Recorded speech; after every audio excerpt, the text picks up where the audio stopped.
So first, So if you're in a love story na doesn't feel like love, then this is your sign. dun ko na-experience yung parang magsustalk ka. Paano ka nakawala? Grabe. Oh my God. Sobrang ako affected dun sa ano. Oh my God, I'm so sorry. Oh my kasalanan ko kasi nga nang iwan ako. You deserve peace, not chaos. Pull up a chair. Hello, Miss Ford. Let's talk.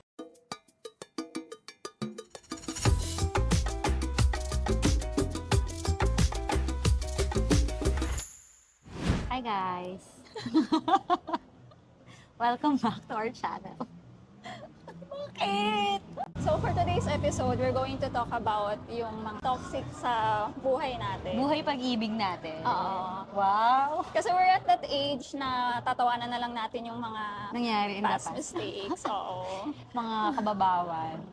Kasi hindi pa tayo matured. Mature na.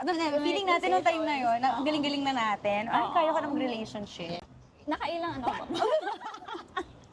Officially, yung ex, ano ba, ex ba yung tinatanong mo? Oo. I think, Sorry, oo. In general, regardless ng toxic or not. teka, Oh my God. So ano, Apat. na-half na ex ka? you can consider ko apat. Ang ganda! Ay, apat, including yung husband ko. So, tatlong ex. Okay. Ako isa lang. Si Miguel, okay, tapos si Miguel na. Oo, tapos si Miguel Uy, na. wow. Hindi kasi ako yung parang... hindi ako yung parang jojowain. Ano ba? Bakit? Mas ano ako, mas nakikita... Tatrapahin ka? Mga Ay, ganon. talaga? Ganon yung... Ay, next time gagawin natin yan, Joshua. Jojowain, Or tatrapahin. Okay. So, ano yung kinasagana ng love life ko nung bata ako? Yun naman yung kinawala ngayong pagtanda ko. So, okay lang. Okay lang naman. Pero ano yung longest relationship mo? Yung sa husband ko, 7. 7. Ikaw? 7. Okay. So ngayon... Sa ex to? Sa ex. Tapos ngayon, kami ni Miguel, tagal na. Parang 8, 9. Oh, umang decade na pala kayo. Nalagpasan na. Nalagpasan na ang 7-year each. Ay, oo nga. 7-year each nga yung tinatawag nila. Ilang taon ka nag-start?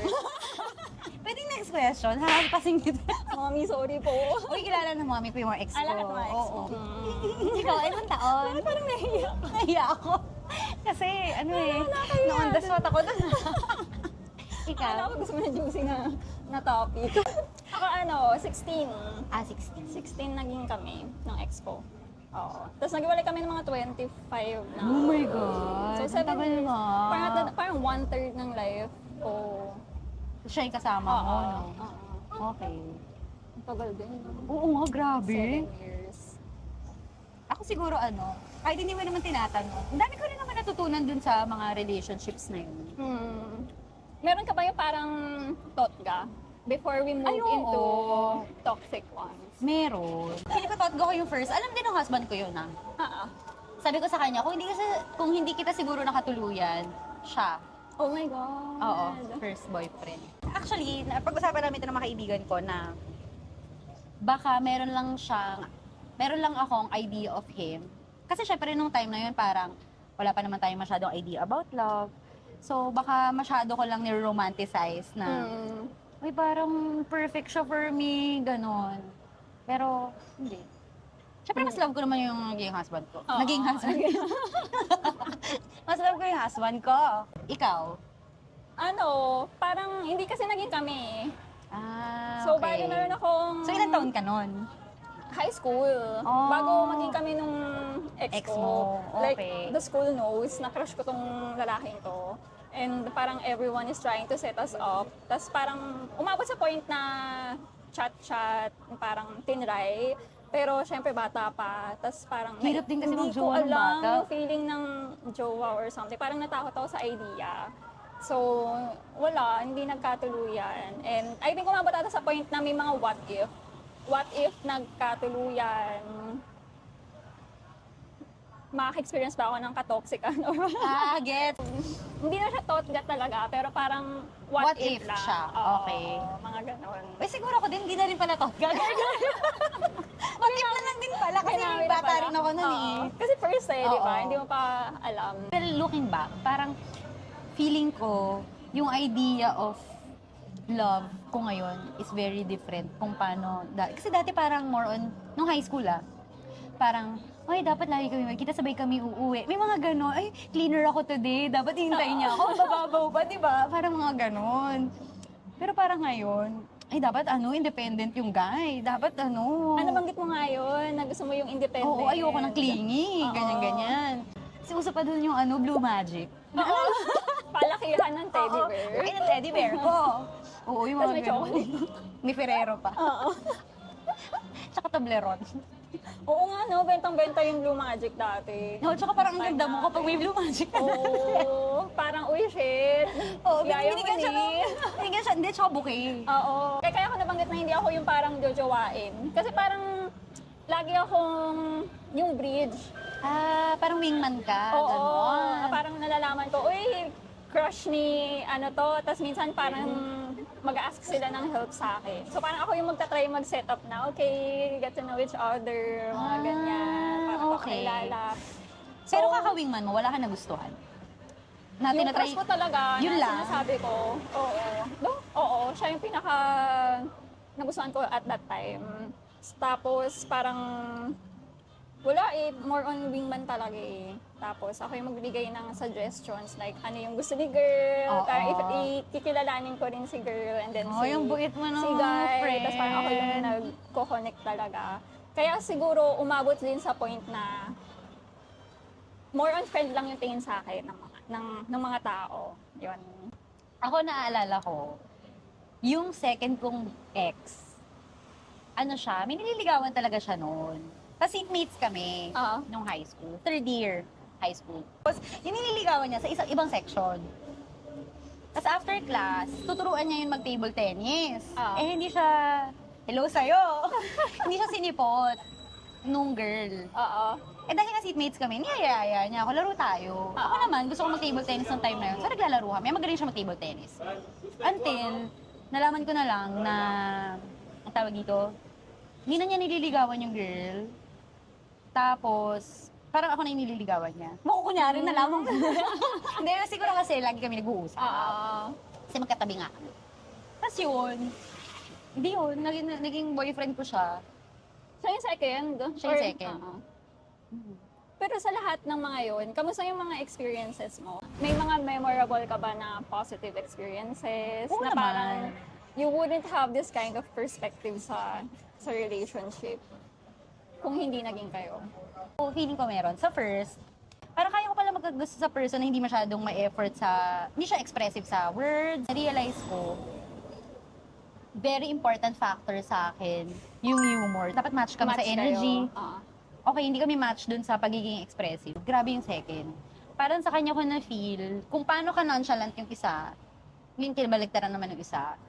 In a good way. May time na feeling ko ako yung parang may problema. Kasi sinabi niya sa akin, bakit ganun? Kasi syempre high school, di ba? Bakit yung mga friends ko? Kasi syempre isang barkada kami. Mm-mm. Well, may barkada ako, may barkada siya. Tapos may mga boyfriend, ganun. Sabi niya, bakit sila gusto nila kasama yung boyfriend nila after school? Bakit ikaw gusto mo laging kasama yung mga best friends ko nga? Mm-mm. So parang yung shift from super gustong-gusto ko yung first, dito kasi mas nga siya yung Oo. second mas siya So parang yun, sabi niya, bakit hindi tayo sabay umuwi? Tapos yung magkaklase kami At kaklase ko rin pala yung yung ex ko na person. Kaklase namin, tatlo kami doon sa classroom. Tapos yun, tapos parang sabi ko, oo nga no. Tapos parang, as much as gusto mong i-reciprocate yung love na binibigay, yung level ng love na binibigay, hindi naman talaga magiging pantay sa love. Or kahit saan naman, sa kahit anong relationship, hindi magiging pantay. Sa third, love din naman ako noon. May effort din naman yun. Pero meron ka bang relationship na parang mako-consider mo na toxic? Meron. Siguro, toxic kasi, alam mo yung, dun ko na-experience yung parang magsustalk ka, kasi hindi mo na natatrust yung person. Tapos marami ka naririnig from your friends. Uy, nakita ko syempre parang, di ba, nagkakaroon ka na ng trust issues, ganyan. Tapos later on, parang kapag sinasabi niya na wala naman siyang ginagawa, parang hirap mo na rin maniwala Na walang ginagawa? na walang ginagawa. Parang nag-revolve around trust, yung pagiging toxic ng relationship. So, yun. Paano mabot sa point na parang nasira na yung trust? Friendly siya sa girls. Okay. Which I understand. Tapos first niya ako.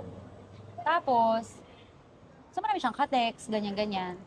Tapos may time na hindi ko to makakalimutan. Nalaman ko lang sa Twitter na nakita sila nung girl. Na parang may inabot lang siya na dapat walang issue yun Okay. na kung sinabi mo sa akin, dapat hindi yung big deal. Dapat hindi siya lalaki. May binigay siyang sapatos yan. Basta may binigay siyang gamit or may binigay yung girl na gamit, hindi ko na maalala. So, lumaki na parang, ba't di mo sinabi? Sabi niya, wala lang naman yun. Eh, yun nga eh, wala lang yun eh. Oo, bakit? Bakit sinikret mo pa? So, yun. So, parang mga ganung bagay. So, Ako? sa lahat ng yun. Meron ba? Meron. Definitely. Wow, definitely. Sure ako, Definitely, meron. maybe. Anong klaseng toxicity? Kasi at that time, sa start ng relationship, yun yung time kasi na nag-move ako sa Australia to study. 16. Oo nga pala. So I was 16. And then, syempre hindi pa uso yung social media nung time na yun. Parang nagsa-start pa lang ata mauso yung Facebook, Twitter, mga ganyan. And ang mahal pa ng internet. So makapag-chat lang. Pag nakauwi na ng bahay, kasi doon ka lang makakonect sa YM. YM pa na time natin. May buzz pa nun. Oo. Tapos, parang umabot sa point na sa start pa lang ng relationship, lagi kami nag-aaway. As in, todo away talaga na ang dami kong nare-receive na words, na masasamang words. Talaga? So harsh yung magsalita? Oo, harsh magsalita. And at that time, I thought na kasalanan ko. Kasi I left nag-gaslight ka. Oo. Tapos parang nasa isip ko, okay, kailangan ko siyang sundin or sundan yung mga gusto niyang mangyari in life or sa aming dalawa. Kasi ako yun ang iwan eh. So, ganun yung nasa isip ko, okay, ako yun ang iwan. Okay. Gets naman. Tapos, umabot din sa point na halos parang naging masama na yung communication namin all the time. To the point na hindi ko kinaya yung pagiging nasa Australia ako. So, umuwi ako ng Pinas. Ilang years ka nagstay sa Australia? 7 months. Umabot din kasi sa point na parang ang daming bawal. Oo. nire-restrict ka Even in niya? Australia. Ang dami ko hindi magawa. Tapos, as simple as lalabas ako, parang kailangan ko i-report lahat. Ay, And ayoko at that ng time, ganyan. hala ko, that's Healthy. love. Parang may That's pake. how you show love. Tapos, parang, kasi syempre yung mga time pa nung high school or nung bata-bata pa tayo, parang kinikilig pa tayo, uy, pinagbabawalan niya ako. Oh my God. Ay, ako parang ganyan. never ako kinilig. Na pinagbabawalan. Yun, kasi parang, oh my gosh, parang may pake siya. Ganun yung nakikita ko. Tapos, parang naisip ko kasi, yung sa parents ko kasi, parang they let me do whatever I want. So, ibang type of feeling. Na parang may nagre-restrict na bigla sa'yo. Oo. So, Okay. parang nakita ko siya as positive at that time. Or baka dahil nga yung pinoportray dati pag nasa relationship ka na. Dapat may daming in bawal. control. Oo. So, ayun. So, kamusta yung naging relationship nyo when you return to the Philippines? Kasi parang naka 6 years pa kayo eh. Oo. Mas naging Toxic na toxic. siya? Oo. Oh my Mas gosh. naging Grabe naman mahirap. yung patience mo. Oo, as in parang seloso kasi siya. So, for example, I need to hang out with friends. Parang kailangan kong banggitin ko sino. Pag may lalaki, Parang no na yun. bawal.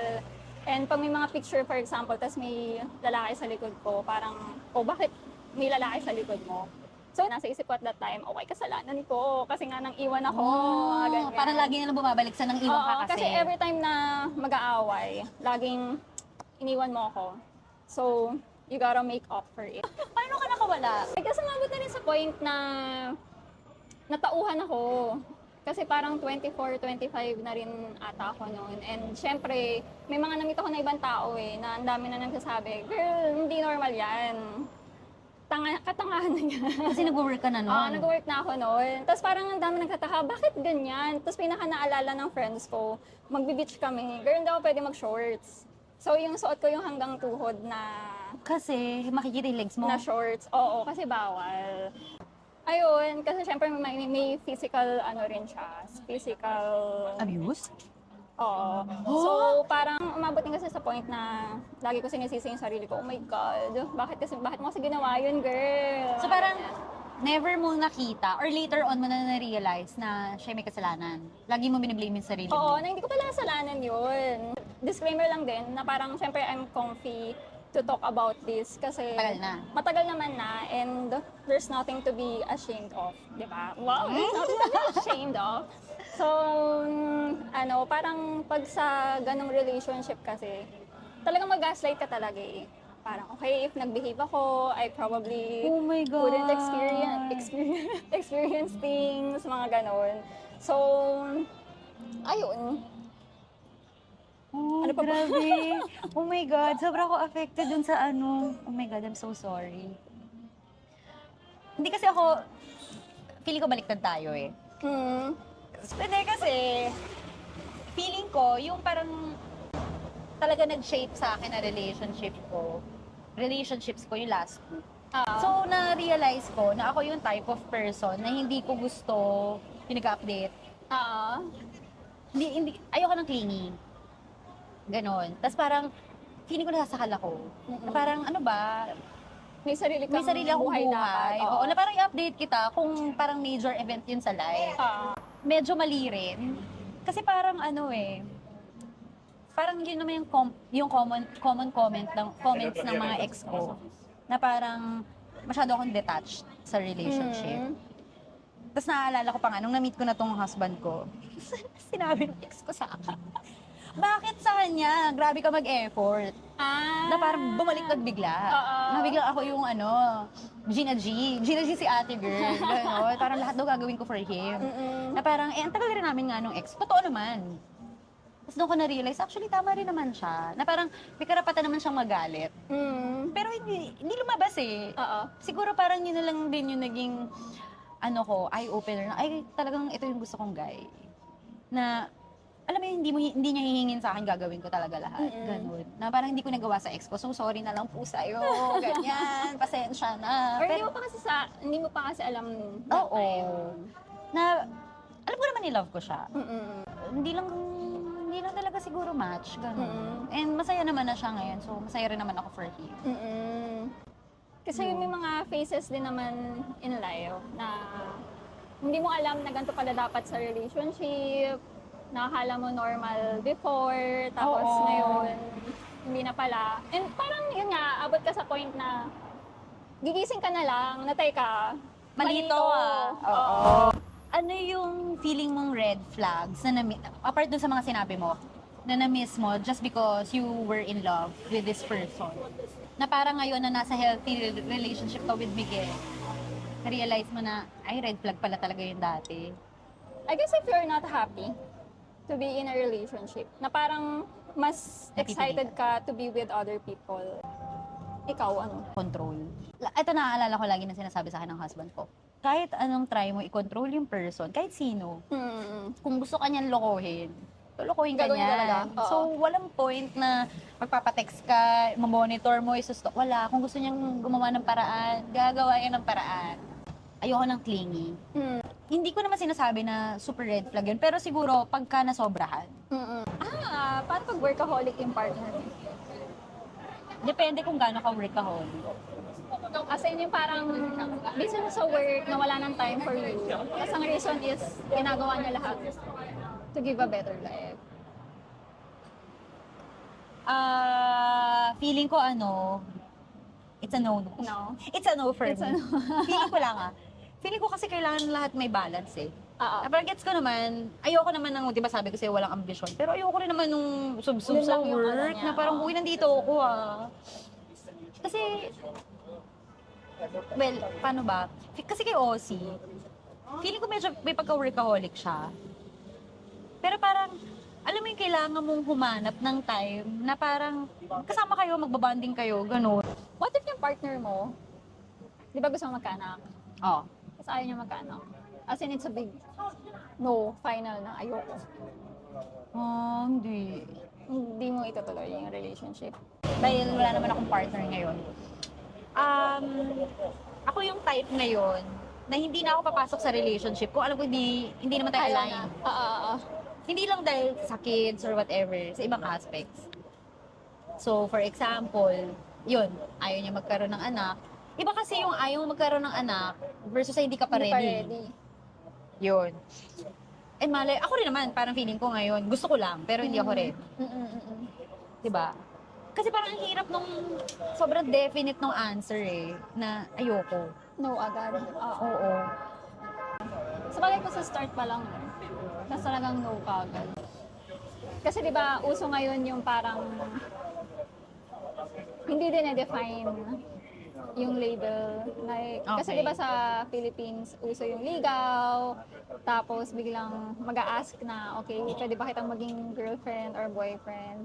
Eh kasi di ba dito sa Europe or outside Dapat gets the mo na. Philippines, oo, parang more on, may talk lang eh, na parang, Oo. ano Alam, tayo, oo, ganyan. ganon. So let's say, umabot ka na sa point na you had the talk, and then deep in the relationship, naging iba yung treatment sa'yo na parang, what would you consider na toxic?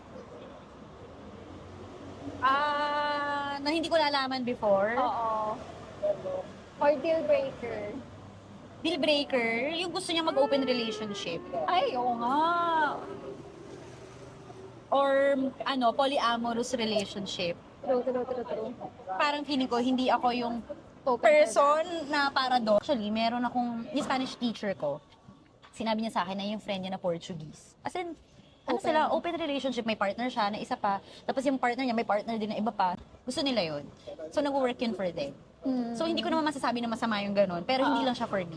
Basta may mutual agreement naman. Oo. Tsaka feeling ko, dapat, yung mga ganung bagay, kino-communicate mo agad. Parang hindi pwede mag-date tayo ng, sabi mo, 2 months, 3 months, tapos parang biglang sasabihin sa akin, uy, gusto ko pala ng open. Parang please naman, respeto naman sa time ko rin, di ba? Tsaka hindi siya common eh. Oo, na hindi siya parang, common. Bibring up mo lang na, Oo, na parang on a normal day, di ba? Oo. Parang, uy, by the way, naisip ko pala na Di parang ba? try natin to. Oo, di ba? Oh, hindi ko kaya. Hindi ko kaya yung mga ganun. So yun, deal breaker siya for you. Oo. Mm. Sa'yo ba? Sa akin, pag mama's boy, Talaga? ayoko. Bakit? Eh kasi sana pinakasalan mo yung natin.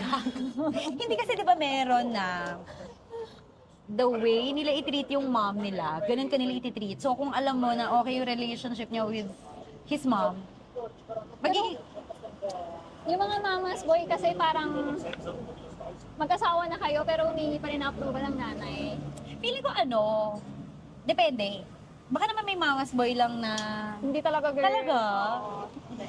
Kasi may mga, parang masabi na mama's boy ka, parang wala kang... Identity. Oo, or individuality na Dapat parang... lahat galing sa mom or Oo, kinonsult sa mom. Oo, na parang dapat mapasaya mo yung nanay mo sa decision mo. Tapos parang di ko ma-imagine kasi naaabot sa point na, for example, mag-asawa na kayo. Uy, sabi ng mama ko, dapat ganito yung gawin natin. Or dapat ito yung piliin natin. Na parang, okay, gets ko yung input or tanggap ko yung input ng in-laws. Pero at the same time, kayo mag-decide. Oo. Hindi yung sasabihin mo na, uy, sabi ng mama ko. Siguro mag-iba lang tayo ng definition ng mama's boy. Sa akin pwede ng mama's boy yung close sa mommy. Na hindi necessarily kailangan ng approval. Lumaki lang sa mommy. Close, ganun. Oo.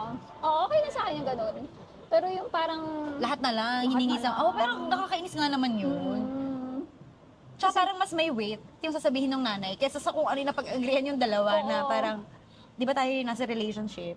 Oo, yung parang hindi ko ma-imagine talaga na tayo yung nag-uusap, excited tayo sa mga Plans. bagong plano na gagawin. Tapos biglang, Kinonsult? ay, sabi ng nanay ko, wag Ay, daw. okay, binurse mo yung bubble namin. Oo. Iba yung mag-a-advise na, nabanggit ng mom ko na hindi okay yung ganito kasi Versus sa ganito, ini-impose. ganyan. O hindi yung parang, wag daw, bawal daw, mga ganyan. Parang tanda-tanda mo, nangingi ka pa ng True. sa nanay. Actually, totoo. Di ba? Kasi ako, gets ko naman dahil daddy's girl naman talaga ako. Pero wala naman na akong daddy. Wala na ako hihinga na. Hindi, joke. Kaya, Joke ayoko lang. na ngayon. Hindi, pero ano pa rin mo ng sarili kong decision na hindi ko pinapasok yung decision or feedback ng parents ko. Parang iti-take Sa into consideration mo lang siya, pero Oo. hindi siya yung Hindi siya magiging deciding part. factor. Oo. Na parang, ito daw. Oo. Paano mo nalaman si Miguel na? Siguro yung sobrang na-appreciate ko yung pagiging supportive niya. As in, kasi ako, sobrang taas ng pangarap ko sa life. Na parang, hindi ako magsisettle. Parang I always want more. Pero Parang at the gusto mo same lagi- time, hindi ko naman ina-ask yun sa kanya. I will work hard for it. Tapos, hindi siya nai-insecure pag na-outshine ko siya. Ay, maganda yung ganyan, di ba? Which Parang is- happy ka sa success ng partner mo. Oo. Eh, di ba minsan pagkalalaki, parang Oo. gusto nila sila yung provider, mga ganyan. May provider mindset. Oo. Tapos sa kanya, okay lang sa kanya. Like, Okay, hindi siya nai-insecure talaga. Tapos, very Actually, happy pa nga sila sa ganun, di ba? Oo, di ba? Siya parang na-hurt yung ego. Oo. Feeling ko important factor yan na secure sila sa sarili nila. Ano Oo. yung kaya nilang gawin, di ba? Oo. Tapos confident siya sa sarili niya na hindi siya nagsiselos. Minsan nga parang magtatanong ako kung may pinagsiselosan ka ba. Tapos sabi niya, this Ay, malabo pa rin sila ni Ose sa selos, ganyan. di ba? Parang mas nagiging healthy yung relationship. Nakakatawa siya actually kapag sobrang confident nung tao. Oo, Parang, di ba? Ha? Tapos meron pa siya parang, ako magsiselos? Oo. Ba't ako magsiselos? Kasi ako, nasabihan ako ng boss ko nito dati. Meron daw akong imposter syndrome. Mm. So si Ozzy, yung naging constant reminder ko na, ano ka ba, magaling ka? Kasi lagi ako may self-doubt eh. Ay, hindi ko to kaya. Even work sa Globe. Parang hindi ko kaya. Hindi, kaya mo yan. Tapos, magma-masters. Ay, baka hindi ako makapasa. Hindi, kaya mo yan. Laging ganun. Tapos, nung patapos na yung masters, parang sabi ko, makakahanap ba ako ng work? Eh, ang hirap humanap ng sponsor, ng visa. Hindi, kaya mo yan. Na parang, grabe kapag supportive yung partner mo, di ba? Iba yung na-shape na personality kapag wala ka sa toxic relationship. Oo. Tsaka ang sarap ng feeling na parang tropa mo yung partner. Oo. Na hindi mo kailangan mag-isip na, okay, ano yung kailangan kong gawin today? Oo. Para hindi siya magalit sa akin. Oo. Mga ganon. Hindi, tsaka alam mo yung walang awkwardness sa silence. Eh, pwede kayong nasa same bahay, or nasa same bahay kayo, hindi kayo nag-uusap, pero okay lang. Oo. Kasi meron yung mga relationships na parang, shucks, nabobore na ata kami sa isa't isa. Oo. Shit, kailangan may topic kami today. Otherwise, parang hindi kami okay. Di ba, may ganon? Oo. Na parang, alam mo lang na okay kayo. Na hindi kailangan ng words para masabi na okay yung relationship. Oo. Totoo. Tapos parang kaya mong sabihin Pwede mo sabihin yung lahat. concerns mo. Oo. Hindi mo maiisip na, okay, baka nag-i-inarte lang ako. Hindi mo mag-gaslight yung sarili mo. Tsaka siguro sabi mo kasi hindi kayo nag-aaway. Kasi kami ni Ozzy nag-aaway kami dati. Pero meron kayong laging intent to resolve. Paano aayusin? Oo. Kasi sa mga past ko, sa mga past, ang feeling. Sana all. Parang, di ba break na tayo? Lagi ganun. Ako. Parang Tinatapos ko na tapos agad. natin. Oo, parang hindi naman nag-work to eh. Tapusin na natin to. Talagang gusto nyo na magtuloy yung relationship Oo, na parang despite the differences. Tsaka yung mga problems. Oo. Kasi parang wala naman relationship na Perfect. wala kayong conflict eh. Oo. Tsaka, syempre, magkaibang personality pa rin kayo. Oo. at the Lalo end na of the pag day. magkasama kayo sa bahay. Kaya mo bang matulog na magkagalit kayo? Hindi. Kasi pag natulugan ko siya, mas lalala. Ay, talaga? Oo. Ikaw? Ikaw? Napansin ko, awkward ako kinabukasan. Hindi siya malala, pero awkward ako. Like, kausapin ko ba siya? Oo. Ganun. Pero hindi malala. Ano lang, hindi ko lang alam kung anong sasabihin ko. Parang okay na ba ako? Oo. Pag-usapan na ba natin? Or pabayaan na ba natin? Kasi may mga arguments naman na hindi na kailangan pag-usapan ulit the following day. Alam mo yung natapos na siya sa night na yon pero awkward kayong natulog. Mm-mm. Pero ako, hirap ako matulog kapag may... Pag may something. Mm-mm. Mm-mm. Parang ang hirap nga. Pero may mga tao rin kasi na kailangan mo na nila itulog kasi parang kailangan mo na nila i-compose yung thoughts. Alam mo yun? Bago Kasi may masabing kapag galit masama. ka, ang dami mong pwedeng sabihin, di ba? Oo. Yun din yung mahirap, no? Kasi parang ayaw mong makasakit at the same Oo. time. So parang kailangan hinga muna ng malalim bago mag-usap about it. Ano yung nice to haves? Nice to have. Pera. Hindi ko need, pero May nice. trust fund. Meron ka ng trust fund. May trust fund. May retirement funds ka na. Ano yung, iniisip ko tuloy, ano ba nice to have ko? Blue eyes. Ang babaw. Wala, parang wala akong maisip na nice to Wala. have. Kasi you have everything. Hindi ko, wala kasi akong kasi akong kailangan. Because I have everything now. Teka, So, wala akong mag-gets na nice to have. teka lang, isip ako, pera. Siguro pera. Mga anak kaya. Sige na, umamin ka na kasi. Siguro pera, Hindi mo oo kaya. nga. Hindi, uy. Oo nga, pera, tama. So, I guess masyado na mahaba yung episode. Oo nga, ang dami nating ang dami nating masasay about Toxic life, toxic to think na ang relationship. konti lang na ex ko. Partida. Oo, partida yun. Konti lang pa yun. Pero before we wrap this up, siguro, ano yung, kasi di ba matanda na tayo ngayon. Okay. Pabless naman po, tita. What do you think younger us should know About love? about love? Na parang, ano yung message mo sa younger self mo? Ako, faithful ako na ginaid ako properly ng parents ko. Kasi syempre, alam mo yung parang, hindi ko alam kung gano'n yung experience mo. Di ba maraming mga parang do's and don'ts na ganito, ganyan. So, yun, feeling ko yun na parang dapat makinig ka talaga sa parents mo kasi they know better. Na pinanggalingan nila yan, pinagdaanan nila yan lahat. Kasi Nakita nila. para sa teenage years, parang palaban. Alam mo yun, na parang kung kontrabida naman, may ganun eh. Oo.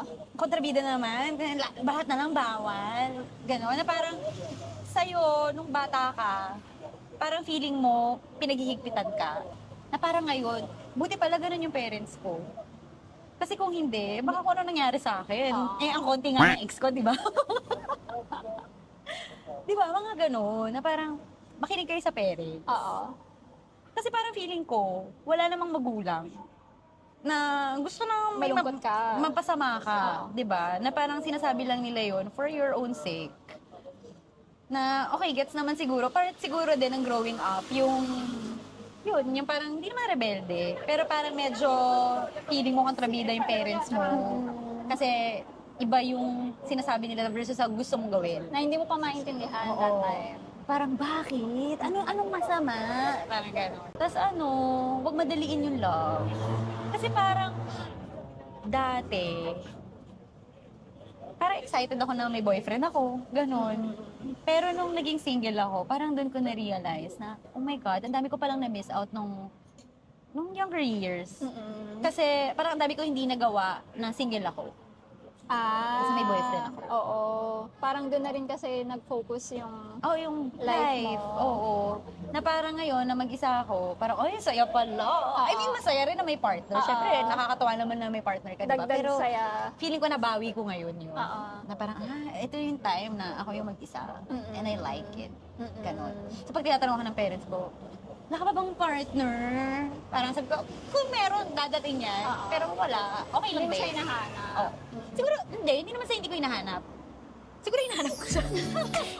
Pero hindi ako desperately looking for it. Na parang pag dumating, edi nice. Dadating. Pag hindi, edi hindi. Tapos hindi mo kailangang mag-walk on eggshells kapag nasa relationship ka. Kasi dapat, tanggap ka ng partner mo and tanggap mo rin yung partner mo. So, dapat meron kayo mag-compromise. Mm-mm. At hindi lahat ng bagay ay pag-aawayan. Oo. Kasi yung bata ako, parang, Choose issue your, to, choose your battles. Yun. Mm. Parang, save nyo na yung energy nyo sa pag-aaral or sa ibang Oo. bagay. Ganun. So, ako, I would say, kung nasa relationship ka ng early 20s, bata ka pa. Wala ka pa sa tamang mindset na mag-focus sa Love. love or sa relationship.